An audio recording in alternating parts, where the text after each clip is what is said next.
kabalen, mga Foxter. So, yun lang guys. Lumalabas na yung puti ko. Kaya, alam mo naman, tumatanders na tayo. Siyempre, hindi naman tayo bumabata. So, kailangan na rin tayo kumukuli kasi siyempre, ano na rin yan. Hindi naman sa lahi-lahi. Siyempre, siguro sa tumatanders na rin siguro. Kaya ganyan na rin yung ating mga buho.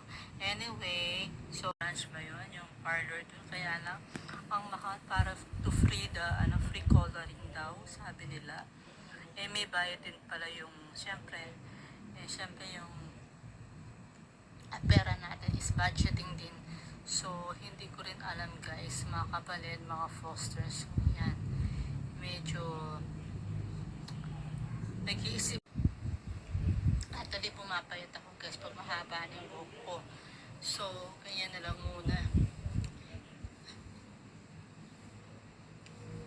Yan. Ano sa tingin nyo, no? Pakulay ba ako or hindi? Yan lang. Yun lang. Ayun, eto guys. So, yan. Nakaganyan na yung tenga ko. So, nakikita niyo yung puti. So, ano sa tingin nyo? Please, or pakukulay ko siya. Pakukulay ko siya tomorrow. Sayang naman yung ribbon ko. Pero, kung after this occasion, siguro pwede na akong pakulay. Pero, di ko alam anong mas maganda kayang gawin kasi pinag-iisipan ko nga. Tulad na sabi ko kanina, kasi maghapon nga, busy tayo maghapon. So,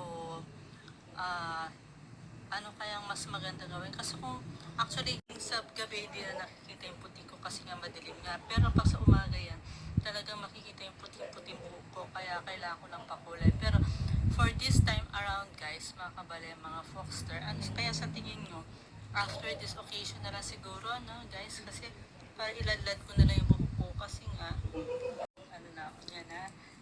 Sayang kasi yung ribbon. So, medyo mahaba-haba na naman katulad nung last year. So, by November, papuputol na naman natin para mas maganda yung medyo payat ako. Kaya kailangan paputol natin siya.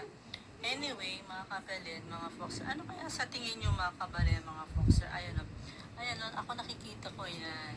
Medyo, So, ayan, kung pakukulay ko siya, sayang, ribbon.